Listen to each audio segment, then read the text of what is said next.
So what's up nga sa inyo guys? Yun nagkasabay yung ulan eh. So yun nga, ngayon, welcome to my channel again guys. So salamat nga pala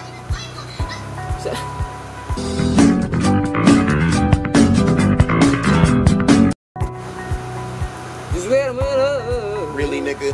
Hello nga sa inyo guys. Ngayon ay maulan. So welcome to my channel. Siyempre, intro muna tayo. 1, 2, 3, come on!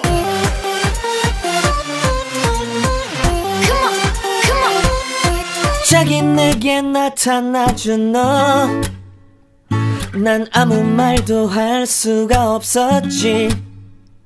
첫눈에 반한다는. So yun na nga guys.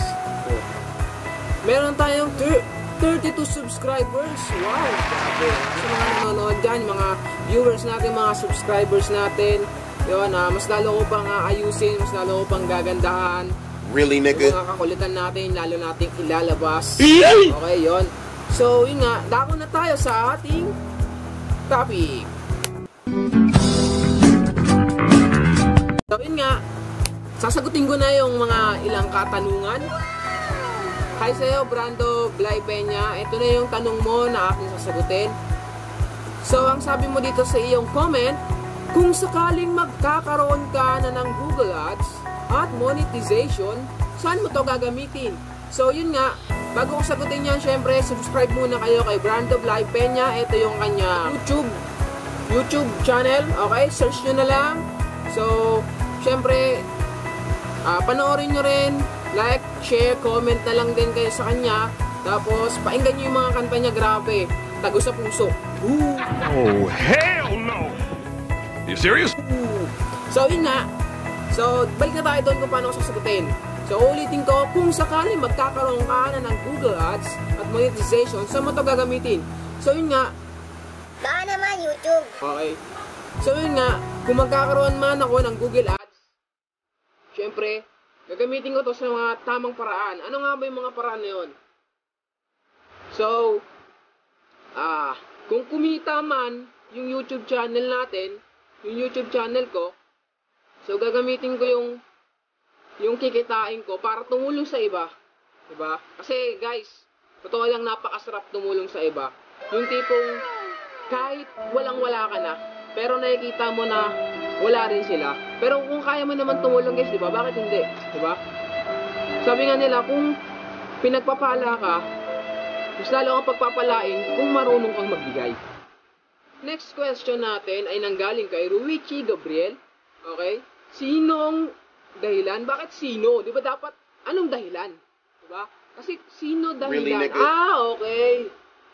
Sino ang dahilan? Ba't ka nag-parkour? At kung di ka napunta sa larangan ng parkour, ano ang hilig mo ngayon?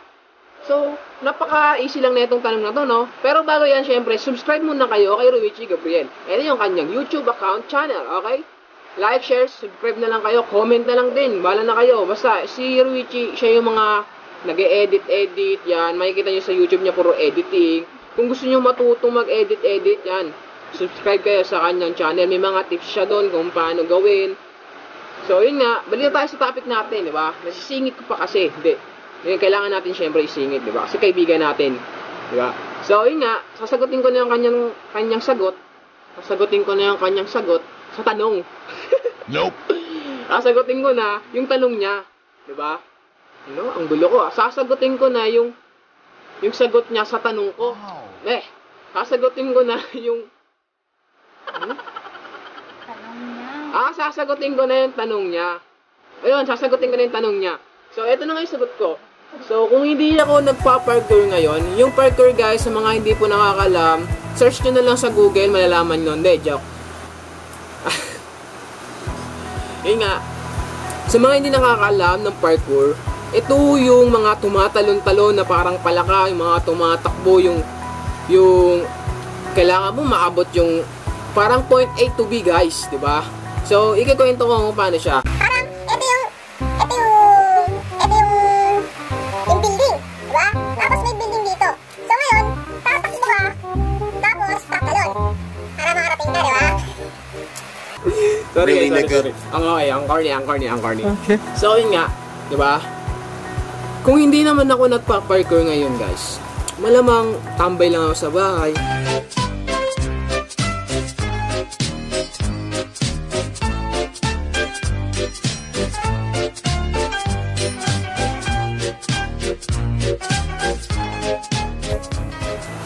Kasi hindi rin ako marunong mag-basketball, guys, eh. Ang laro ko lang talaga dati kasi ay Jackstone, Pico, yung mga Barbie doll, yung naglalaro ako.